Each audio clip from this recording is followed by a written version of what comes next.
Hello everyone, welcome back to our channel. ఈరోజైతే నేను గోంగూర శనగపప్పు చేశాను. అది ఏ విధంగా చేశానో మీకు ఈ వీడియోలో చూపిస్తాను, చూడండి. ముందుగా మనం గోంగూరనైతే ఇలా ట్యాప్ వాటర్తో కడుక్కోవాలి.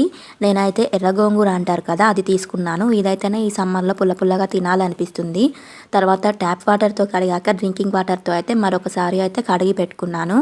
తర్వాత నేను శనగపప్పును కూడా 70% కుక్ చేసి పెట్టాను. ఇందులో శనగపప్పు వేస్తే చాలా బాగుంటుంది ఈ గోంగూరలో. ఇలా 70% ఉడికించి పెట్టుకుందాము. మొత్తం ఉడికిస్తే మళ్ళీ గోంగూరలో వేసేనాక ఇంకా మెత్తగా అవుతుంది, సో అలా బాగోదు. అందుకని 70% మాత్రమే ఉడికించాలి. చిన్న టీ గ్లాస్ అంతా శనగపప్పు అయితే సరిపోతుంది. ఇలా అయితే ఉడికించి పెట్టుకోండి. తర్వాత అయితే మనము ఆనియన్స్ కట్ చేసుకోవాలి. ఇందులో ఆనియన్స్, టొమాటోస్ అయితే వేసుకోవాలి, కరివేపాకు ఇవన్నీ అయితే రెడీ చేసి పెట్టుకోవాలి.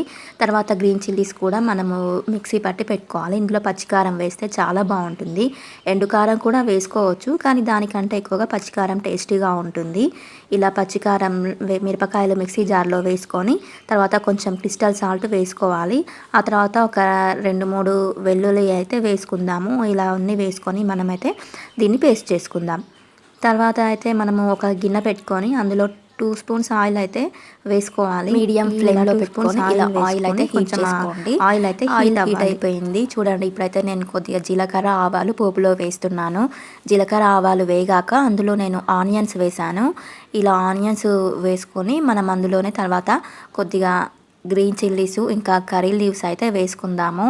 ఇవన్నీ వేసుకున్నాక ఒకసారి కలుపుకుందాం.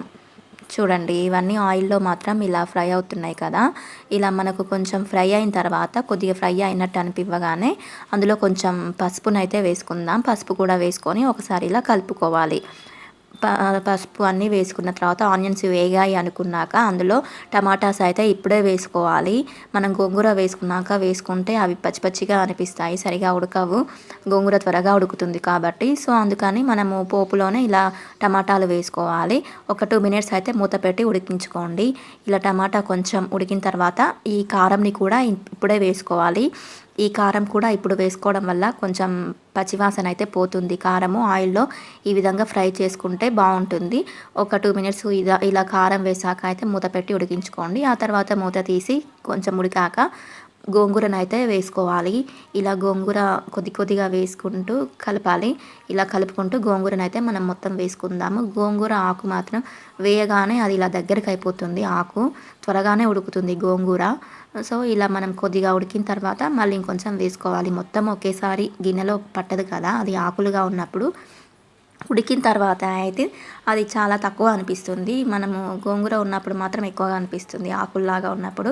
చూడండి, గోంగూర మనం ఇలా మూత పెట్టుకొని ఒక 1 మినిట్ అయితే ఉడికించుకున్నాక చూడండి ఒకసారి అయితే మనం మంచిగా కలుపుకోవాలి. ఆ తర్వాత గోంగూర కొంచెం ఆయిల్లో వేగాక పచ్చివాసన పోయాక మనం ఈ ఉడికించుకున్న శనగపప్పును అయితే వేసుకుందాము. చూడండి, నేనైతే శనగపప్పు ఉడికించుకొని గోంగూర శనగపప్పు అయితే ఒక 3 మినిట్స్ అయితే ఉడికించుకోవాలి. ఇలా మీరు వాటర్ కావాలి అనుకుంటే వేసుకోండి, లేదంటే ఇలానే స్టవ్ ఆఫ్ చేసుకోవచ్చు. ఇలా కూడా బాగుంటుంది. మీకు ఒకవేళ గ్రేవీ కావాలి అనుకుంటే కొంచెం వాటర్ అయితే యాడ్ చేసుకోండి. ఎక్కువగా వాటర్ వేయొద్దు, నార్మల్గా కొంచెం వేస్తే సరిపోతుంది. మేమైతే గ్రేవీ కావాలనుకున్నాం కాబట్టి వాటర్ వేసుకున్నాము. వాటర్ వేసినా కూడా చాలా టేస్టీగానే ఉంటుంది. ఈ విధంగా వేసిన తర్వాత ఒక 5 మినిట్స్ అయితే ఉడికించుకుందాము. చూడండి మంచిగా ఎలా ఉడుకుతుందో. మనం ఇలా మూత పెట్టుకొని అయితే ఉడికించుకుందాము. మళ్ళీ ఒక 5 మినిట్స్ అయితే మూత పెట్టి ఉడికిన తర్వాత మూత తీసాక మీకు సాల్ట్ పడుతుంది అనుకుంటే వేసుకోండి. ఆల్రెడీ మనము పచ్చిమిర్చి మిక్సీ వేసేటప్పుడు ఇందులో వేసాం కదా, సో అది తక్కువ అయింది అనుకుంటే ఇలా వేసుకోండి. ఫైనల్గా మీరు స్టవ్ ఆఫ్ చేసుకోండి. ఈ విధంగా అయ్యాక టేస్ట్ మాత్రం చాలా బాగుంటుంది. ఈ సమ్మర్లో ఇలాంటి కర్రీసే తినాలనిపిస్తుంది.